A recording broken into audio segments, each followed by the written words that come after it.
Hello everyone, good evening. कैसे हैं आप सब लोग? Welcome to Abhipedia powered by Abhimanyu IAS. Now in this video session we will be talking about industrial relations and labour laws. Industrial relations and labour laws में अभी तक हमने जो चर्चा की है, वी हैव टॉक्ड अबाउट सारी की सारी अप्रोचेस ऑफ इंडस्ट्रियल रिलेशंस। उन्हें हमने इन डेप्थ एनालिसिस उसका कर लिया है। उसके बाद we have talked about trade unions. तो ट्रेड यूनियंस की भी थियोरी हमने कवर कर ली है। लेकिन एक एस्पेक्ट है इस पूरे एग्जाम के अंदर जो कि छुपा हुआ है, जो कि ज्यादातर लोग नहीं कराते हैं, and that is labour welfare. तो लेबर वेलफेयर की कुछ इंपॉर्टेंट थियोरीज है। उन इंपॉर्टेंट थ्योरीज को आज के सेशन में और अगले आने वाले सेशन में, दो सेशन में मेजरली हम कवर करने वाले हैं। तो वो पूरा एस्पेक्ट कवर होगा थ्रू दिस टू पर्टिकुलर दो लेक्चर्स के अंदर अंदर उन चीजों को हम कवर करेंगे। नाउ उसके बाद थोड़ा आगे बढ़ेंगे, उसके बाद कलेक्टिव बार्गेनिंग की बात होगी, स्ट्राइक्स वगैरह की भी बात होगी, सब कुछ कवर करने वाले हैं। बहुत लोगों के डाउट्स आ रहे थे कि क्या सर ये सारी चीजें कवर होंगी, क्या हम ये वाले एक्ट्स कवर करेंगे? सब कुछ कवर होगा। Everything which is important for UPSC EPFO examination, इस एग्जाम के अंदर जो जो चीजें जरूरी हैं वो चीजें कवर होंगी। Now this is my prerogative. आपने टेंशन नहीं लेनी है। बहुत सारे बच्चे खुद टेंशन लेके बैठे, सर ये कवर होगा, ये कवर होगा, ऐसे करेंगे वैसे करेंगे।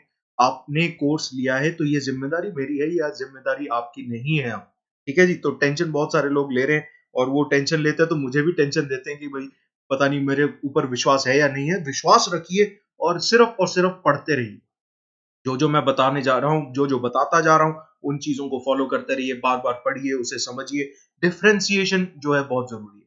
चलिए शुरुआत करते हैं एक नए टॉपिक की। ये नए टॉपिक की शुरुआत करते हैं, श्री गणेश करते हैं लेबर वेलफेयर का। No, labour welfare just like trade unionism एक इंपॉर्टेंट टॉपिक है। एंड ऐसा कहना गलत नहीं होगा कि ये लेबर वेलफेयर है और उसका ये हिस्सा जो है ये ट्रेड यूनियनिज्म है।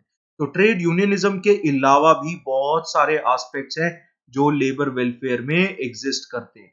ये देखो इस तरीके के ये सारी चीज, ये सारा एरिया जो है ये भी लेबर वेलफेयर है, ये ट्रेड यूनियनिज्म है। तो ये सारा जो है दिस इज लेबर वेलफेयर। चलिए शुरुआत करते हैं लेबर वेलफेयर की।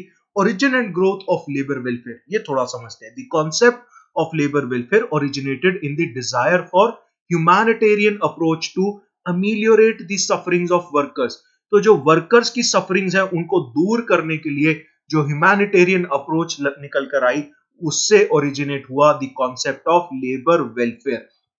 एंड नॉट जस्ट वर्कर्स, उनकी फैमिलीज के बारे में भी, on account of the painful effects of large scale industrialisation like undesirable social consequences and labor problems which have evolved in the process of transition from tradition to modernity.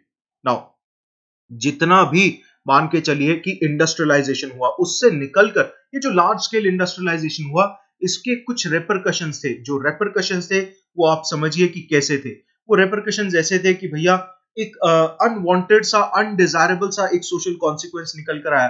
कि क्या social consequence था? That consequence was class differentiation. Class differentiation, जहां पे haves और have nots create हो गए, वो class differentiation एक अनडिजायरेबल कॉन्सिक्वेंस था।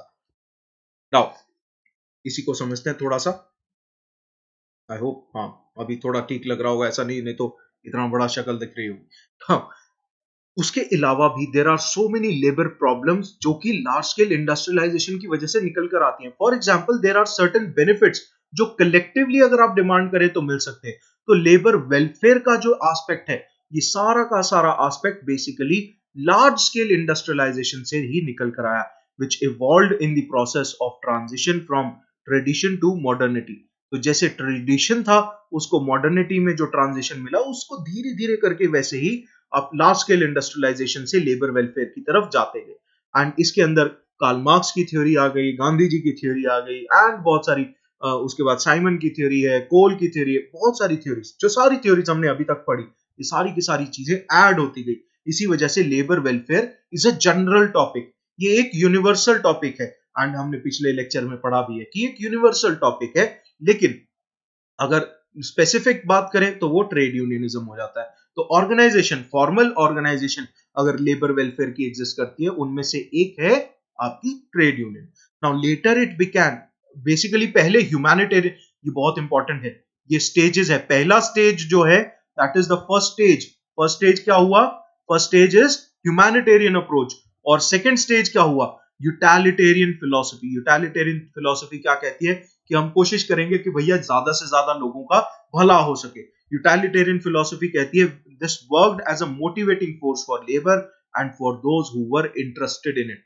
तो ये यूटिलिटेरियन फिलॉसफी थी जिसमें कोशिश की गई कि ज्यादा से ज्यादा लोगों का सोशल भला हो सके, सोशल बेनिफिट उनको मिल सके, राइट। एंड उसी के आगे जाके labour welfare received the inspiration from evolution of social thought in regard of democracy and welfare state. जैसे ही डेमोक्रेसी और वेलफेयर स्टेट एस्टैब्लिश होना शुरू हो जाता है तो एक नया दौर वेलफेयर के अंदर, लेबर वेलफेयर के अंदर आता है, जहां पे लेबर क्लास जो है वो अपने राइट्स के प्रति थोड़े से ज्यादा अवेयरनेस क्रिएट होती है, राइट्स के बारे में थोड़ी अवेयरनेस जनरेट होती है। एंड उसी के साथ साथ ये जो वेलफेयर स्टेट है ना, ये वेलफेयर स्टेट में से एक बात निकल कर आती है that there is certain responsibility on the shoulders of the state. State के ऊपर कुछ रिस्पॉन्सिबिलिटी है। With such a varied background and changing values, labour welfare and its contents have acquired a kaleidoscopic nature. मतलब kaleidoscopic मतलब उसमें varied nature, उसमें बहुत सारी चीजें चलचित्र के जैसे, जैसे मूवी चलती है उस तरीके से बहुत सारी चीजें एक साथ होने लगी लेबर वेलफेयर के अंदर। थोड़ा सा और गहराई में समझते हैं भारत के कॉन्टेक्स्ट से कि क्या है the concept of labour welfare, what is the concept of labour welfare. Now international labour organisation का जो साउथ ईस्ट एशिया का जो सेशन हुआ था 1947 के अंदर न्यू दिल्ली में हुआ, that labour session, that international labour organisation का ये जो सेशन था उसने लेबर वेलफेयर की एक डेफिनेशन थी। उस डेफिनेशन को पढ़ना थोड़ा सा लाजमी है, जरूरी है। सच एज सच सर्विसेज, क्या है labour welfare? Such services, facilities, amenities which may be established in or in the vicinity of undertakings to enable persons employed therein to perform their work in healthy congenial surroundings and to provide them with amenities conducive to good health and good morale. Now तोड़ तोड़ के देखते हैं। पहली चीज तो ये, या तो ऐसी सर्विसेज, फैसिलिटीज और अमेनिटीज जो कि एस्टैब्लिश्ड है इन या in the vicinity of undertakings, मतलब या तो इंडस्ट्री के अंदर ऐसी सर्विसेज, अमेनिटीज, फैसिलिटीज हैं, या फिर इंडस्ट्री के आसपास ऐसी सर्विसेज, अमेनिटीज, फैसिलिटीज है। फॉर एग्जांपल मान लीजिए फीमेल वर्कर्स हैं, तो फीमेल लेबर कम्युनिटी है तो उनके बच्चे भी होंगे, तो वो बच्चे क्रच में जाते हैं। अगर मान लीजिए इंडस्ट्री के पास ही क्रच बना दी जाए तो वो लेबर वेलफेयर का एक इनिशिएटिव हो जाता है। ठीक है जी। तो इसी तरीके से या तो इंडस्ट्री के अंदर या फिर इंडस्ट्री के आसपास ऐसी कंस्पिक्युअस जगहों पे जहां पे ऐसी सर्विसेज, ऐसी अमेनिटीज, ऐसी फैसिलिटीज अवेलेबल हो सकती है लेबर क्लास को, दैट इज वेयर जो है आपको लेबर वेलफेयर देखने को मिल सकता है in action, right. So all these things. अब ये इनका फायदा क्या है? It will help them to have good health, पहली चीज, और गुड मोरल। अब माओ को अगर ये पता चल जाए कि हाँ उनके बच्चे सुरक्षित हैं, उनको खाना भी मिलेगा और उनको पढ़ाई वगैरह भी मिलेगी, क्रच में अगर वो रहते हैं तो उनका ओवरऑल डेवलपमेंट भी होगा। So all of this will be proven to be कि एक गुड मोरल जो है, मोरल बूस्ट मिलेगा, महिलाएं जो है बेहतर परफॉर्म करेंगी। सिमिलरली मेन आदमी लोगों को मान लीजिए जो खाते पीते हैं तो उनको अगर शराब का ठेका मिल जाता है विसिनिटी के इंडस्ट्री के पास, तो जब शाम को जाएं तो वो ठेका खुला है तो वो एक गुड मोरल बूस्ट कर देगा, right. This is just a weird example है, इसको सीरियसली मत लेना ना। उसी के साथ साथ गुड हेल्थ की अगर हम बात करें तो ऐसा भी हो सकता है कि विसिनिटी में या उसी के अंदर, इंडस्ट्री के अंदर गुड हेल्थ से रिलेटेड कुछ इनिशिएटिव्स चलाए जाएं, जहां पे प्रॉपर डाइट दी जाए उनको, प्रॉपर आप उनको कहिए कि जैसे जिम वगैरह की फैसिलिटीज अवेलेबल करवा दी जाए लेबर क्लास को, या कह लीजिए कि प्लेइंग ग्राउंड है कि कुछ समय बाद जो है मोरल बूस्ट करने के लिए सारी मैनेजमेंट वर्सेस वर्कर्स, ऐसा क्रिकेट का मैच हो रहा है। सो इस तरीके की चीजें जो है they are also a part of labour welfare.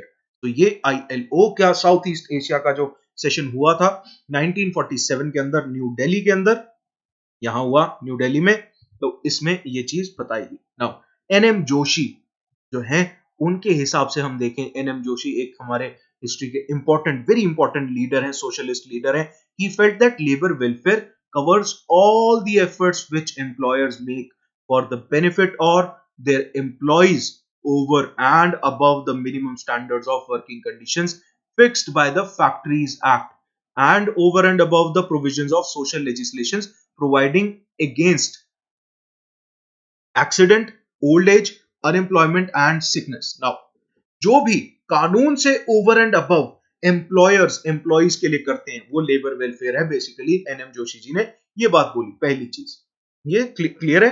तो पहली चीज कवर्स ऑल द एफर्ट्स जो कि एम्प्लॉयर्स लेते हैं make employers make for benefit of their, यहां और नहीं है यहां ऑफ है, ये एफ है, of their employees over and above the minimum working standards, जो स्टैंडर्ड्स ऑफ वर्किंग कंडीशंस है उससे ओवर एंड अबव, उससे आगे जाके जो भी चीज करते हैं, जो कि मिनिमम स्टैंडर्ड्स किसने दिए हैं, जो कि फैक्ट्रीज एक्ट ने दिए, और या फिर कह लीजिए कि कोई भी सोशल लेजिस्लेशन है उसमें जो भी प्रोविजन है उससे ओवर एंड अबव अगर कोई भी एम्प्लॉयर करता है तो वो लेबर वेलफेयर के अंडर आ जाता है।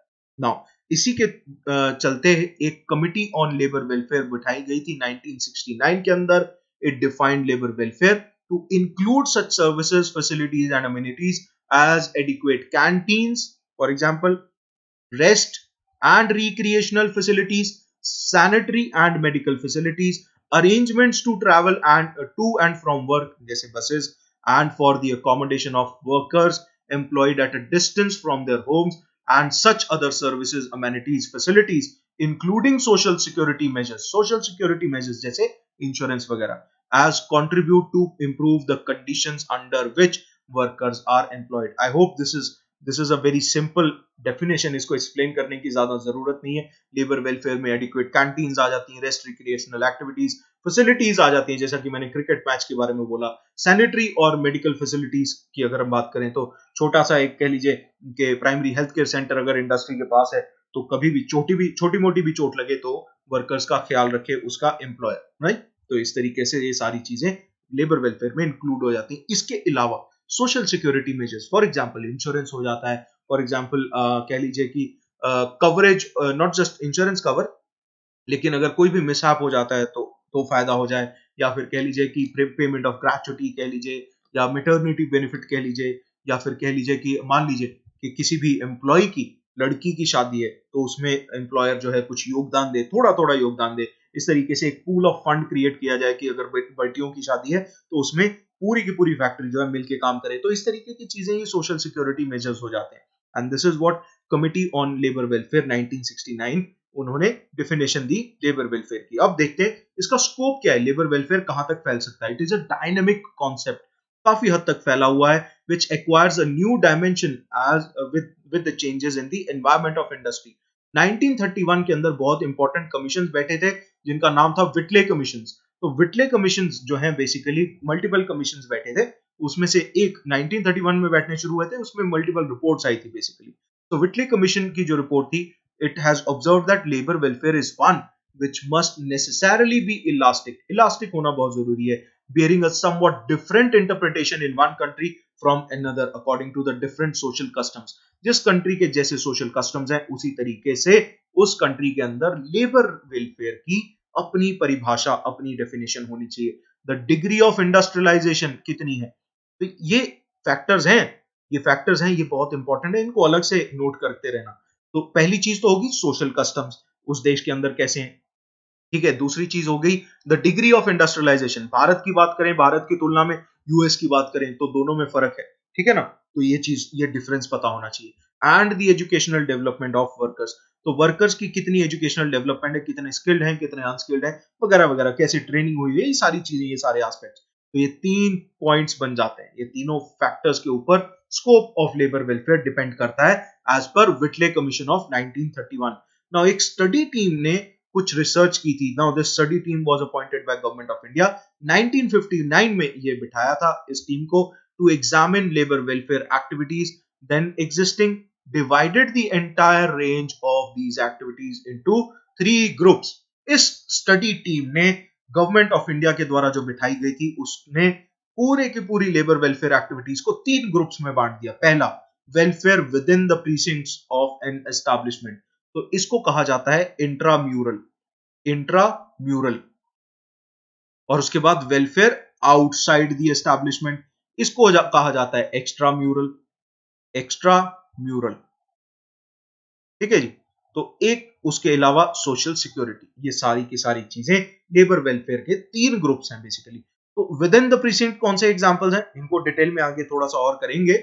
Medical aid, creches, canteens, supply of drinking water etcetera, ये भी लेबर वेलफेयर के अंदर आता है। उसके बाद provision for indoor and outdoor recreation, housing, adult education, visual instructions etcetera, ये सारे एक्स्ट्रा म्यूरल या आउटसाइड दी एस्टैब्लिशमेंट आ जाते हैं।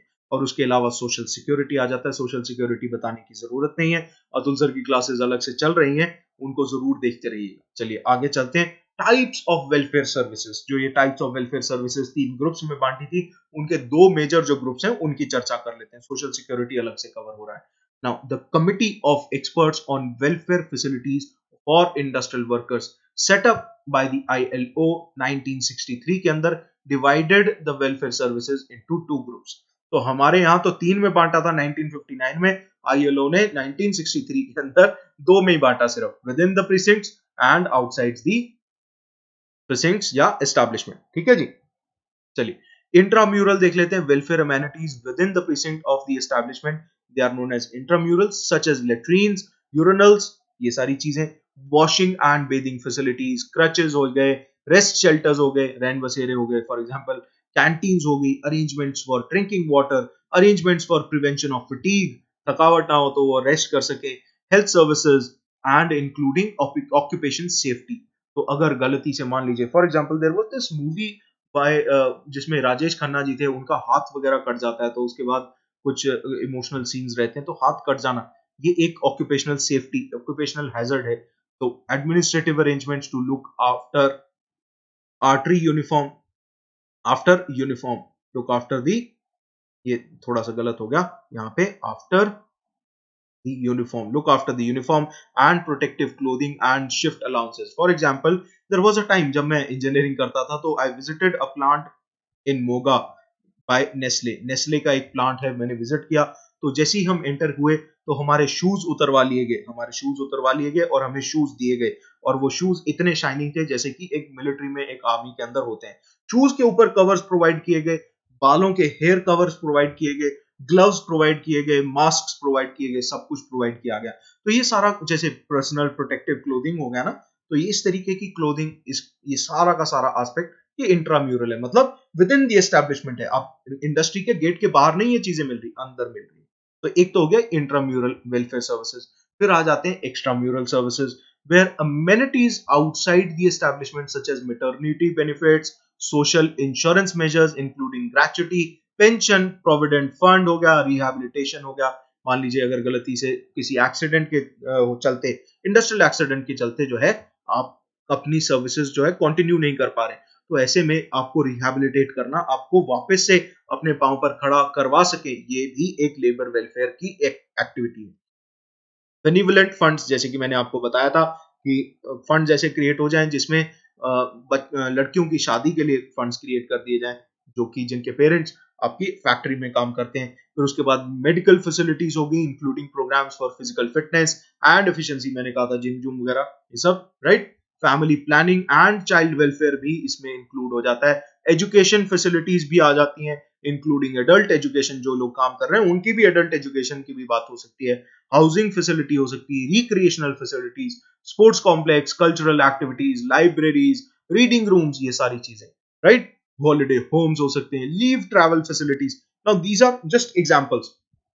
ये इतने सारे एग्जांपल्स इसलिए आपके साथ डिस्कस कर रहा हूं, कारण क्या है कि भैया यूपीएससी का पेपर है। यूपीएससी ना सीधे तौर पे एग्जाम्पल पूछ लेगी, और आप कहेंगे कि फिर सर ने बताया नहीं। यूपीएससी सीधे तौर पे एग्जाम्पल पूछ लेगी, आपसे पूछ लेगी कि इनमें से कौन से एक्स्ट्रा म्यूरल एग्जाम्पल्स हैं। अब जिन्होंने कोर्स नहीं लिया, या कह लीजिए जिन्होंने पढ़ा नहीं ध्यान से, तो वो कहेंगे कि एक्स्ट्रा म्यूरल क्या है। तो ये सारे के सारे एक्स्ट्रा म्यूरल हैं। वर्कर्स कोऑपरेटिव स्टोर्स हैं, फेयर प्राइस शॉप्स हैं, कोऑपरेटिव थ्रिफ्ट है एंड क्रेडिट सोसाइटीज हैं। ये सारी की सारी वोकेशनल ट्रेनिंग भी फॉर डिपेंडेंट्स ऑफ वर्कर्स, तो जो लोग वर्कर्स हैं उनके डिपेंडेंट्स, बच्चे, बूढ़े तो नहीं, उनके स्पाउसेस, तो उन सबको वोकेशनल ट्रेनिंग प्रोवाइड करना, ये सारी चीजें वेलफेयर में आ जाती है। Welfare programmes for welfare of women, youth and children, ये सारा का सारा एक्स्ट्रा म्यूरल है। And transport to and from the place of work, ये भी एक्स्ट्रा म्यूरल है। ये एग्जाम्पल्स मैंने जानबूझ के यहाँ पर लिखे हैं, कारण क्या है कि मैं चाहता हूं कि इन एग्जाम्पल्स को आप एक बार तहे दिल से अच्छे से शांत होके खुल के पढ़ें। एक एक एग्जाम्पल को इमेजिन कीजिए। ये सारे एक्स्ट्रा म्यूरल एग्जाम्पल्स हैं, सारे के सारे प्रिसिंक्ट की एस्टैब्लिशमेंट से बाहर है। ठीक है जी, चलिए आगे चलते हैं। इंपॉर्टेंस ऑफ लेबर वेलफेयर, इसकी चर्चा कर लेते हैं। देखिए ये थोड़ा सा बेसिक है, ये थोड़ा कह लीजिए कि थियोरेटिकल सा है। इसके बाद हमने थ्योरीज कवर करनी है, थ्योरीज ऑफ लेबर वेलफेयर। ये 7 थ्योरीज कवर करनी है। ये सातों की सातों थ्योरीज आज ही कवर होने वाली है। छोटी छोटी प्यारी प्यारी सी इतनी इतनी सी थ्योरीज हैं, सारी चीजें करेंगे, अच्छे से कवर करेंगे, टेंशन नहीं लीजिएगा। Now importance of labour welfare. The basic objective of labor welfare is to enable the workers to live a richer and more satisfactory life. थोड़ा लाइफ में satisfaction, standard of living improve करना labour welfare का मकसद है। It is in the interest of the labour, the employer and the society as a whole. सब लोगों का, labour का, सोसाइटी का, एम्प्लॉयर का, तीनों का हित रहता है अगर लेबर वेलफेयर होता है। The main objectives of employee welfare services has been discussed hereunder. पहली चीज, benefit to the workers. Workers को क्या बेनिफिट है? इनको usefulness of welfare need not be overemphasised. For instance, the provision of welfare measures such as good housing, canteens, medical facilities, they make the workers realize that they have some stake in the undertaking in which they are employed. तो थोड़ा sense of belongingness आती है। अगर मेरा employer मेरा ख्याल रख रहा है तो मुझे थोड़ा सेंस ऑफ बिलोंगिंगनेस आती है, मैं रिटेन रहूंगा। तो ये वर्कर्स का भी बेनिफिट है एंड एम्प्लॉयर्स का भी बेनिफिट है। एम्प्लॉयर्स का कैसे, आगे देखिए। So they think thrice before taking any reckless action. Strike करते वक्त, रेकलेस एक्शन उठाते समय 3 बार जो है वो सोचेंगे जरूर। which might prejudice the interest of the undertaking itself. तो थोड़ा सा कह लीजिए कि जब सेंस ऑफ बिलोंगिंग हो जाती है तो आप स्ट्राइक के समय में बहुत गलत कदम नहीं उठाते कभी भी। Now benefits to the employers. Employers को क्या बेनिफिट है? मैनेजमेंट को क्या बेनिफिट है? The provision of welfare facilities is not only beneficial to the workers but also to the employers in several ways. कैसे? For instance, the provision of welfare facilities helps in increasing the employee productivity by improving their physical and psychological health. अब अगर employ की physical और psychological health improve होगी तो उसकी productivity बढ़ेगी, productivity बढ़ेगी तो प्रॉफिट्स बढ़ेंगे। सीधे तौर पे साफ सिंपल सिंपल सी बात है, प्रॉफिट्स बढ़ते हैं अगर आप लेबर वेलफेयर में इन्वेस्ट करते हैं। Besides this, it helps in improving goodwill and public image of the enterprise as well. ये फलाना फलाना, फॉर एग्जाम्पल बहुत अच्छा एग्जाम्पल है Tata Sons. Now one of my cousins, he was employed in Tata consultancy services. तो जब उनको थोड़ा सा कह लीजिए कि सीरियस प्रॉब्लम हुई थी तो उसकी सैलरी नहीं रोकी गई थी। He was bedridden, he was hospitalized for about 3 months, but उसकी सैलरी नहीं रोकी गई थी। उसके बॉसेस उसका हाल पूछने आया करते थे हॉस्पिटल के अंदर। नाउ ये चीज ये मैटर करती है। This thing basically creates a goodwill, एक पब्लिक इमेज क्रिएट करती है। अब आप देखिए, मैंने आपको ये चीज बात बोली तो आपको ये बात सुनते ही टाटा के बारे में एक मंशा बन जाएगी एंड आपके माइंड में ऑलरेडी जो थॉट चलता है जब भी मैं वर्ड टाटा, देश का नमक, टाटा नमक, राइट। तो इस तरीके की चीजें ये होती है गुडविल किसी कंपनी की। ये गुडविल लेबर वेलफेयर से भी बन सकती है। This is what this tells us. Now, it also helps in improving good industrial relations and industrial peace. तो इंडस्ट्रियल रिलेशंस और इंडस्ट्रियल पीस को भी मेंटेन करने में मददगार साबित हो सकता है। तीसरा बेनिफिट जो है, तीसरा एंगल, उसको सोसाइटी की बात की जाए, एम्प्लॉय और सोसाइटी दोनों के आसपास से देखें तो is also in the interest of larger society because health, efficiency and happiness of each individual represents the general well-being of all. एक एक करके अगर आप एक इंडिविजुअल को हेल्थ देते हैं, उसकी एफिशिएंसी बढ़ाते हैं, उसको खुशहाली देते हैं, तो बेसिकली धीरे धीरे करके सारी की सारी society as a whole flourish करती है। A well housed, well fed and well looked after labor is not only an asset to the employer but also serves to raise the standards of industry. Industry के standards बढ़ेंगे तो इनके अपने standard of living बढ़ेंगे, इनके अपने standard of living बढ़ेंगे तो देश में जीडीपी ग्रोथ होगी, जीडीपी ग्रोथ के साथ साथ ये लोग टैक्स पेइंग होंगे, रेवेन्यू भी इंक्रीज होगा, सरकार और ज्यादा सोशल सेक्टर में इन्वेस्टमेंट करेगी, तो ये विशेष सर्कल जो है ये पॉजिटिव होना शुरू हो जाएगा। ठीक है जी। तो अब बात करते हैं थ्योरीज ऑफ लेबर वेलफेयर की। दे reflect these theories, they reflect the evolution of the concept of welfare. कैसे वेलफेयर, पर्टिकुलरली लेबर वेलफेयर जो है वो इवॉल्व हुआ, उसका एवोल्यूशन कैसे हुआ। Earlier, the government had to compel the industrial organizations to provide basic amenities to their employees. Such compulsion was necessary because employers used to exploit the labor class and they treated them in unfair manner. लेकिन जैसे धीरे धीरे समय बदला तो पहले तो कुछ लॉज कुछ लेजिस्लेशन आए, उसके बाद the entire concept of welfare has undergone change. Progressive managements today provide welfare facilities voluntarily and with enlightened willingness and enthusiasm. जैसे कि मैंने टाटा का एग्जांपल दिया, तो पहली चीज तो वो कतराते थे, उसके बाद कानून आया तो जबरदस्ती होने लगा. आज क्या है कि प्रोग्रेसिव मैनेजमेंट्स आ गई हैं, तो ये पूरा प्रोसेस ऑफ एवोल्यूशन है.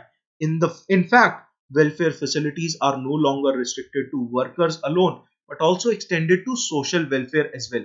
एंड इसमें एक बहुत इंपॉर्टेंट रोल प्ले करता है CSR, corporate social responsibility funds. Now जो 7 थियरीज हमने कवर करनी है इंडस्ट्रियल नॉट इंडस्ट्रियल रिलेशंस, पीछे नहीं जा रहे हैं, हाँ लेबर वेलफेयर की, वो है सबसे पहली है पुलिस थ्योरी. पुलिस थ्योरी क्या कहती है, रिलीजियस थ्योरी क्या कहती है, ऑफ काट देते हैं यहाँ पे, ऑफ लेबर वेलफेयर है. फिलैंथ्रोपी थ्योरी क्या कहती है, ट्रस्टीशिप थ्योरी. प्लेकेटिंग थ्योरी क्या कहती है, प्लेकेटिंग का मतलब होता है किसी चीज को कम कर देना, किसी की परेशानी को कम कर देना. फिर पब्लिक रिलेशंस थ्योरी आ जाती है और लास्टली फंक्शनल थ्योरी आ जाती है. तो आज हम इस सेशन में मेजरली हमने यही चर्चा करनी है, मेजर थियरीज ऑफ हमारा हमारा labour welfare. Now police theory सबसे पहले देखते हैं. देखिए थोड़ा थोड़ा है, ज्यादा नहीं है, क्योंकि कारण क्या है कि इसमें से जो सवाल आना है इन थ्योरीज की लिस्ट में से डायरेक्ट सवाल आ सकता है, और बेसिकली आपको पता होगा तो इसमें से सवाल ऐसे चुटकी बजा के सॉल्व होगा. ज्यादा गहराई में उतरेंगे तो हम एमए कर जाएंगे, हमें एमए नहीं करनी. मैं बार बार ये चीज समझा रहा हूं क्योंकि बहुत सारे लोगों को का मुझे फोन आ रहा है, मुझे मैसेजेस आ रहे हैं, उनको समझाने के लिए मैं बताना चाह रहा हूं कि इतनी गहराई में आपने नहीं उतरना कि पता ना चले कि कितनी गहराई में उतर आए और वापस आना मुश्किल हो जाए. ठीक है जी. तो ये पब्लिक रिलेशंस थ्योरी एंड ये फंक्शनल थ्योरी, ये सारी चीजें आज के आज अभी के अभी हम कवर करने वाले हैं. चलिए शुरुआत करते हैं पुलिस थ्योरी से. Now, police theory is based on the contention that a minimum standard of welfare is necessary for the laborers. Apparently, this theory assumes that man is selfish and self-centered and always tries to achieve his own ends. बहुत ही खुदगर्ज इंसान है आदमी. And ये जो human creation है, जो Mankind है, ये सेल्फ सेंटर्ड है, सेल्फिश है. तो हमेशा अपने ही बारे में सोचेगा. इसकी हमेशा एक उंगली अगर किसी और की तरफ है तो 5 की 5 उंगली मान के चलो कि अपनी तरफ ही है, तो सेल्फ सेंटर्ड ही रहेगा. Even at the cost of welfare, welfare भी अगर at the cost of welfare भी ये अपने ही फायदे के बारे में सोचेगा. इफ वेल्थ और अथॉरिटी और both help him to be in an advantageous position, अगर गलती से इसको चाहे पैसों की वजह से चाहे अथॉरिटी की वजह से एडवांटेजियस पोजीशन मिल जाए, चाहे जैसे मैनेजमेंट के पास है, he uses it for his own advantage, अपने फायदे के लिए यूज करेगा. Exploiting those who are under him, उसके नीचे जो है उनको एक्सप्लॉइट करेगा. According to this theory, owners and managers of industrial undertakings get many opportunities of this kind of exploitation.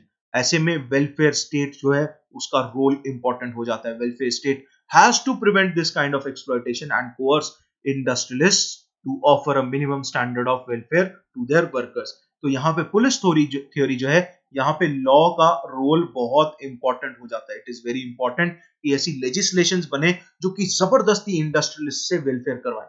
Right, this is police theory. ये शुरुआती दौर में होता था, आज की डेट में इससे थोड़ा एवोल्यूशन आ चुका है. Now comes religious theory. तो रिलीजियस थ्योरी क्या कहती है कि ये कहती है कि आदमी जो है is essentially a religious animal. Even today, many acts of men are related to religious sentiments and beliefs. Religious feelings sometimes prompt an employer to take up welfare activities in the expectation of future benefit. कि भाई अपने कर्म सुधार लेता हूँ, either in this life or in some future life. तो अपने कर्म सुधारता हूँ, ये जन्म नहीं अगला जन्म ही सुधर जाएगा और नहीं कुछ. तो according to this theory, any good work is considered investment. ये सारा का सारा इन्वेस्टमेंट है. In this case, both benefactor and the beneficiary are rewarded. तो बेसिकली बेनिफैक्टर वो जो बेनिफिट दे रहा है उसको भी बेनिफिट होगा. कैसे? वो अगले जन्म में जाके उसको थोड़ा कह लीजिए पुण्य मिल जाएगा, मरने के बाद उसको स्वर्ग मिल जाएगा. इस तरीके का कॉन्सेप्ट जो है, this is religious theory. Religious theory को आप कोरिलेट कर सकते हैं with the concept of Karma, जिसको स्पिरिचुअलिटी में बोला जाता है थ्योरी ऑफ कर्मा. उससे आप कोरिलेट कर सकते हैं. सो दिस इज हमारा religious theory. Many trust and charitable institutions in India function on this basis. बहुत सिंपल है, बहुत इजी, मजेदार, ऐसे मक्खन जैसी ये थियरी है. तो यही चीजें, यही कॉन्सेप्ट अगर आपको क्लियर हो गए, बहुत इजी हो जाएगी इसके questions. Another aspect of religious theory is atonement aspect. Atonement aspect क्या है? बेसिकली मोक्ष. मोक्ष किस तरीके से, बेसिकली इसमें एक और एस्पेक्ट जुड़ जाता है जिसको आप कहते हैं, जिसको हिंदी में कहा जाता है शक्तिपात. शक्तिपात. शक्तिपात का कॉन्सेप्ट थोड़ा स्पिरिचुअलिटी में निकल कर आता है. I would not go into that aspect जिसमें किस तरीके से एनर्जीज को बैलेंस किया जाता है. थोड़ा इंटरेस्ट है मेरा स्पिरिचुअलिटी में, अभी करीब करीब 15-20 साल हो गए हैं स्पिरिचुअलिटी में काफी कुछ करते हुए. Some people take up welfare work in a spirit of atonement for their sins. Now ये अटोनमेंट यहाँ पे वर्ड अलग सेंस में यूज हुआ है. Atonement for their sins basically मतलब कि मैंने बहुत 900 चूहे खाए तो बिल्ली अब हज को जा रही है. तो हज को जाने का कॉन्सेप्ट भी वेलफेयर हो सकता है. Thus, the benevolent acts of welfare are treated either as investment or atonement. कि अगले जन्म में कुछ फायदा हो जाए या फिर इस जन्म में जो पाप किए वो ही धुल जाए. हाथ जोड़ के भगवान से यही प्रार्थना करते हुए वेलफेयर कर देता है industrialist, right. So in any case, as of now, अभी वेलफेयर तो हो गया ना, लोगों का फायदा हुआ, तो बेनिफिशियरी को भी फायदा हुआ, बेनिफैक्टर को भी फायदा हुआ. So this is religious theory. Now, यही नाम है. According to this theory, man is primarily concerned with his own welfare. तो own welfare में जब religion जुड़ जाता है तो वो दूसरे का welfare कर जाता है, religion जुड़ते. And secondarily with the welfare of others. तो दूसरे का welfare secondary है, लेकिन जब आप अपने welfare को भी religion के थ्रू देखते हैं तो आप दूसरे का भला करते हुए अपना भला करने की कोशिश करते हैं. ये पूरा एक सर्कल बन जाता है. And that is why religion पुराने समय से भारत की सोसाइटी में बहुत इनग्रेन था. Religious basis of welfare however can not be rational. इसको आप रैशनल नहीं कह सकते क्योंकि इसके पीछे जो कारण है उसका क्या कारण बताएंगे. मान लीजिए कोई बिलीवर है, कोई नॉन बिलीवर है, तो आप क्या कहेंगे? मैं वेलफेयर इसलिए कर रहा हूं क्योंकि अगले जन्म में मुझे फायदा हो जाए, अगले जन्म में मैं और अमीर हो जाऊं. ऐसा नहीं हो सकता. नहीं, तो ये चीज समझनी है.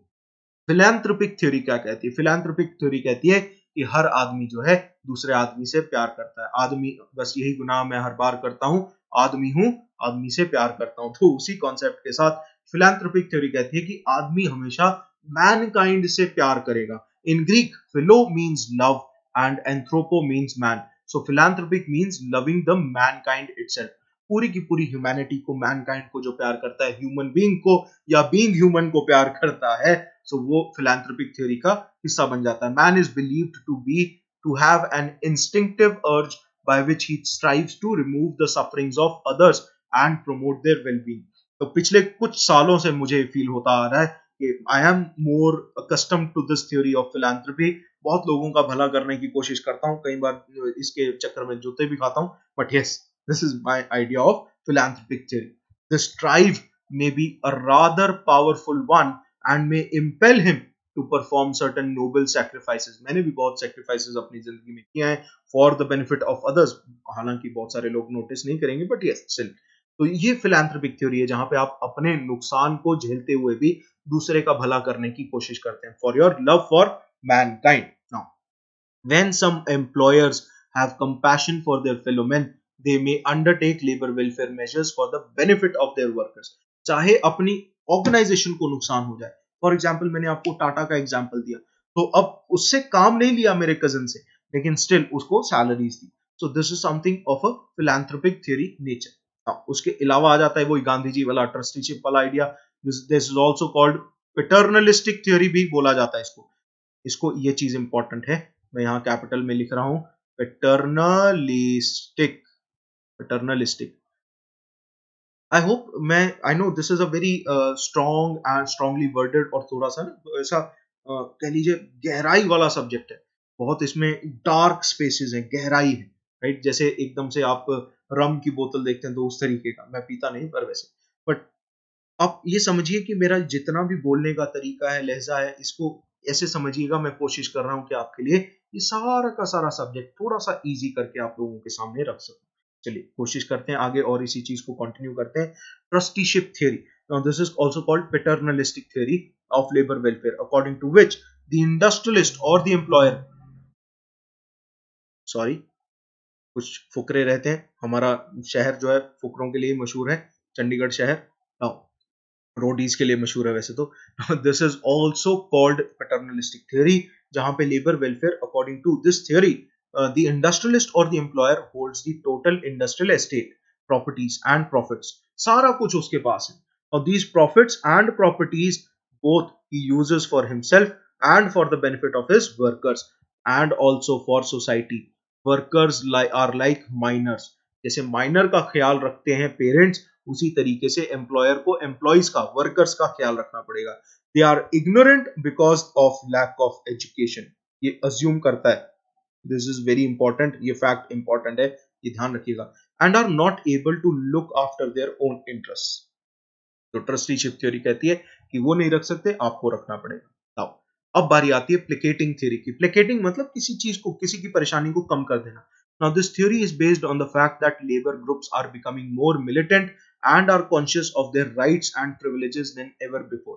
Now their demand for higher wages, better standards of living cannot be ignored. तो उनकी जो परेशानियां हैं उनको दूर करना ये जिम्मेदारी हो जाती है of the employer or the management. According to this theory, timely and periodical acts of labor welfare can appease the workers. तो वर्कर्स की परेशानियों को अगर आप टाइमली दूर करते रहेंगे तो ये जो है वॉयलेटिव वॉयलेशंस या कह लीजिए वायलेंस जो निकल कर आती है उसको आप शांत कर देंगे, आप अपीजमेंट की पॉलिसी फॉलो कर सकते हैं। They are some kind of pacifiers by way of friendly gestures. अगर आप लेबर वेलफेयर एक्टिविटीज को टेकअप करते हैं तो पैसिफायर मतलब शांत, ठंडा करने की, वर्कर्स नहीं तो गर्म होते जाएंगे। Sincerity may be lacking in these programmes, चाहे आप सिंसियर नहीं भी हैं लेकिन उससे आपको फायदा हो जाएगा। Psychologically this theory is unsound, though it has often been acted upon to secure workers cooperation. अब ये हालांकि साइकोलॉजिकली अनसाउंड है, एक तरफ आप चाह नहीं रहे हैं कि आप कुछ करें लेकिन फिर भी हम अनमने मन से लेबर वेलफेयर कर रहे हैं, तो ये अनसाउंड है psychologically. Yet it is used by many management, many industrialist, many industries, ताकि वो वर्कर्स की कोऑपरेशन को सिक्योर कर सकें। This is why placating theory is mostly in practice. Next is public relations theory. Public relations theory क्या कहती है वो भी समझ लेते हैं।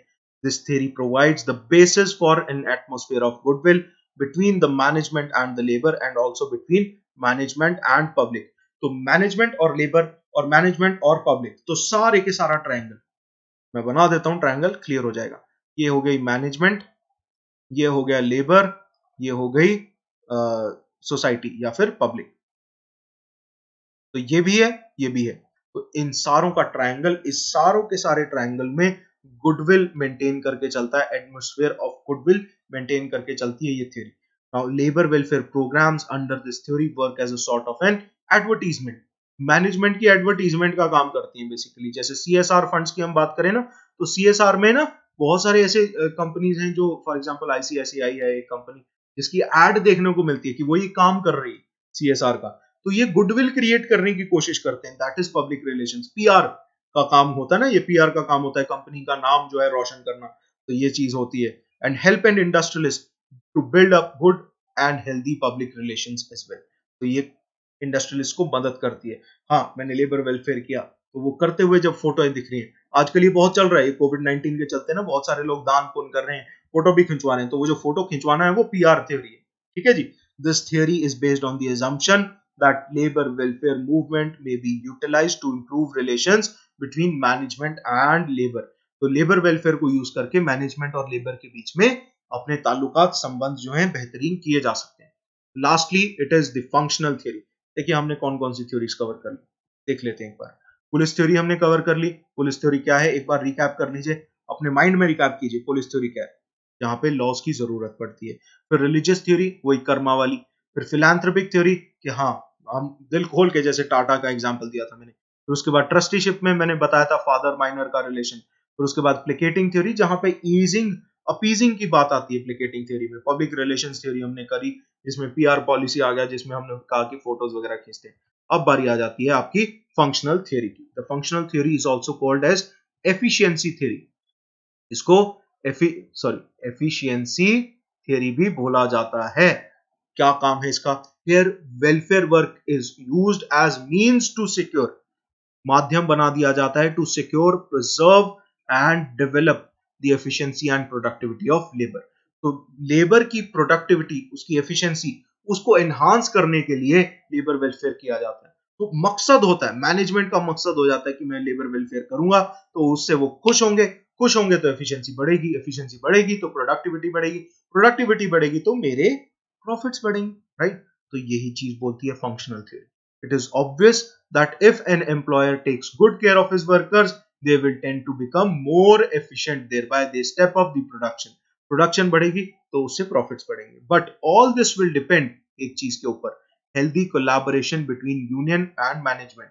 अगर union और management में healthy collaboration नहीं है तो workers सही तरीके से productivity नहीं बढ़ाएंगे, जितना मर्जी आप labor welfare करते रहो। Their mutual concern for growth and development of organization वो भी इन लाइन होना चाहिए, हेल्दी कोलैबोरेशन होना चाहिए, म्यूचुअल कंसर्न होना चाहिए यूनियन का, मैनेजमेंट का, towards growth and development of organisation. So this is functional theory, जहां पे एफिशिएंसी इंप्रूव करने का एक जरिया बनाया जाता है लेबर वेलफेयर को। नाउ द नेक्स्ट एस्पेक्ट, ये देखिए हम अगले सेशन में, नेक्स्ट क्लास में कल कवर करेंगे। In the next class will be covering this aspect, that is the three important concepts, holistic concept, social concept and relative concept, इसको कल कवर करेंगे। The entire concept of labor welfare, it is flexible, elastic है, and it differs widely with times, regions, industry, country, social values, customs। तो ये बहुत ही wide है, kaleidoscopic in nature है, हमने पहली स्लाइड में पढ़ा था। एंड डिग्री ऑफ इंडस्ट्रियलाइजेशन कितनी है उसके ऊपर भी डिपेंड करता है, कितना रीजन में अगर मैं बात करूं तो साउथ ईस्ट एशिया में अलग रहेगा, आप साउथ एशिया की बात करें, इंडिया, आपका अफगानिस्तान, पाकिस्तान, इसकी बात करें तो अलग रहेगा। उसके बाद आप कह लीजिए कि सोशल वैल्यूज की बात करें तो सोशल वैल्यूज इंडिया में अलग हैं, चाइना में अलग हैं। उसके बाद कस्टम्स की बात करेंगे तो ये तो ऑब्वियसली इंडिया में, यूएस में, अलग अलग कंट्रीज में अलग अलग रहते हैं। And economic development of the people, general socio economic development of the people, political ideologies पे भी फर्क पड़ेगा, prevailing at that particular moment, चाहे जनरल सोशियो इकोनॉमिक डेवलपमेंट लोगों की हो, चाहे पॉलिटिकल आइडियोलॉजीज हो उस समय के दौर में। जैसे मान लीजिए रशिया में पुराने समय में हद सोशलिज्म चल रहा था, आज थोड़ा सा डेमोक्रेसी आ गई, आज थोड़ा सा कैपिटलिज्म भी आ गया। तो थोड़ा कह लीजिए कि पॉलिटिकल आइडियोलॉजीज में जैसे जैसे डिफरेंसेस आते रहते हैं, उसी तरीके से लेबर वेलफेयर का एंटायर कॉन्सेप्ट वो फ्लेक्सिबल है, इलास्टिक है, खिंच सकता है और वापस कॉन्ट्रैक्ट हो सकता है, फ्लेक्सिबल है, कभी ऐसे मोल्ड होएगा, कभी ऐसे होगा, सारे के सारे फैक्टर्स पे डिपेंडेंट रहेगा। Now, तीन इंपॉर्टेंट कॉन्सेप्ट्स हैं, ये कॉन्सेप्ट्स हम नेक्स्ट क्लास में कवर करेंगे। कमिटी ऑन लेबर वेलफेयर 1961 में जो बैठी थी, उसने बोला था सच फैसिलिटीज, सच एमिनिटीज। ये जो डेफिनेशन है, ये डेफिनेशन मैं पहले भी करवा चुका हूं, आज ही के लेक्चर के अंदर आपने ये दोबारा से पढ़ लेनी है। एक बार शांत होकर खुद अपने माइंड में पढ़िए, मैं जैसे जैसे अंडरलाइन कर रहा हूं, आप एक बार 5 मिनट लगा के पढ़ लीजिए।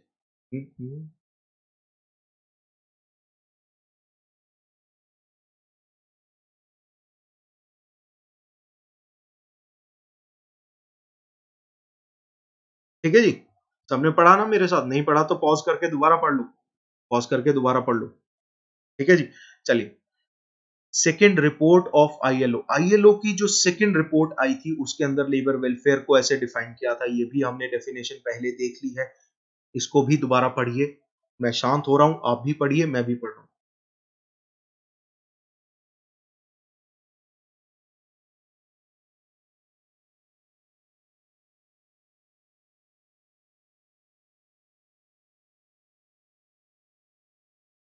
ठीक है जी, पढ़ लिया, समझ आ गया?